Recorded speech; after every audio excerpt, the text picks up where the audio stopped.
maire, 2 points. Premièrement, je pense qu'il faut revenir sur la décision là, de l'implantation du complexe sportif. Moi, je peux vous dire, je pense que M. Quentin s'est exprimé, partagé une position que je partage.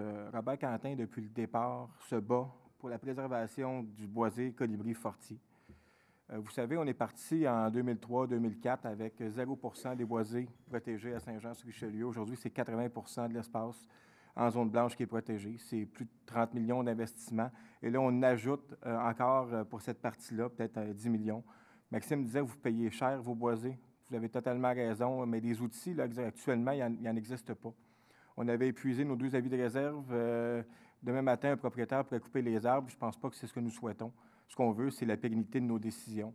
Et d'ailleurs, je trouve irresponsable de ne pas avoir un plan de marche ou seulement de pelleter en avant. Je pense que la vraie solution, c'est de les acheter. De cette façon-là, le conseil municipal aura la pleine possession là, des décisions qui vont être prises.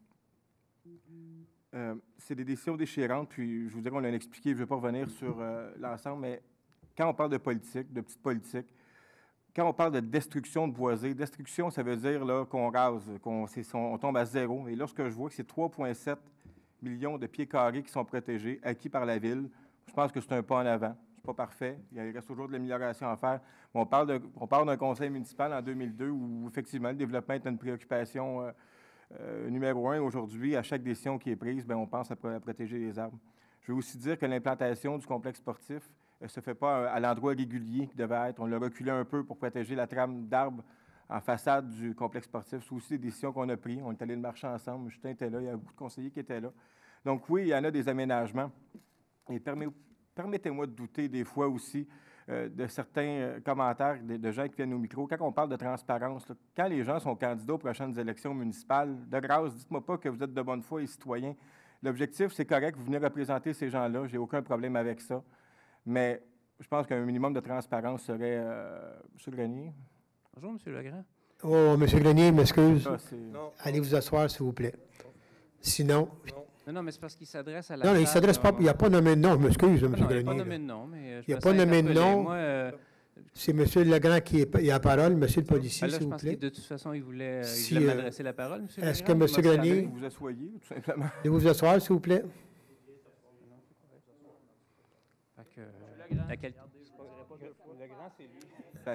Monsieur Legrand s'est adressé. Je pense que j'ai été tout simplement respectueux. Monsieur Legrand, il s'est adressé à personne. Alors, s'il vous plaît, continuez, M. Legrand. Tout ce que je veux dire, c'est qu'on est en contexte électoral et ça se peut là, qu'il y ait des échanges, puis c'est tout ce que je dis. Madame Lavoie, s'il vous plaît. Madame Lajoie, mais donnez-nous un petit peu de joie là, ce soir. Là. Vous voulez faire de l'intimidation? Là, il y a pas, monsieur, m'excuse, M. Grenier, Madame Lajoie, M. Legrand, il a nommé personne.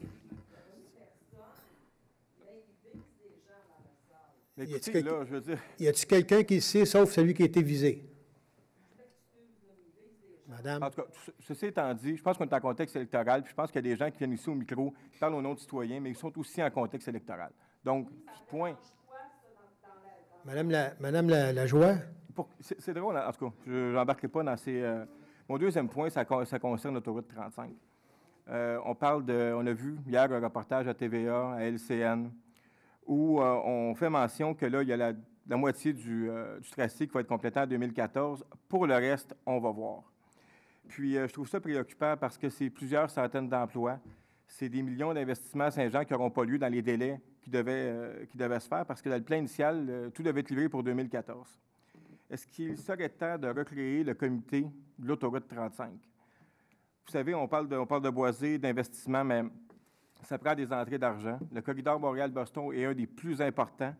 Donc, je pense que c'est essentiel là, que le milieu se prenne en charge et qu'on fasse pression sur le gouvernement pour la réalisation de terminer l'autoroute 35. M. Fluan l'a mentionné. C'est vrai que les 2 viaducs, comme ça, ne servent pas à grand-chose. Mais avec si on complète le tracé, mais c'est beaucoup d'investissements qui vont être faits à Saint-Jean. Donc, j'espère que le milieu va se prendre en main, que les citoyens vont se prendre en main, parce que ce n'est pas juste pour les gens d'affaires, mais c'est aussi pour les travailleurs de Saint-Jean. Donc, ça va être essentiel dans les prochaines semaines qu'on se rassemble et qu'on travaille unanimement pour ce dossier-là, parce que c'est capital pour l'avenir de Saint-Jean. Merci.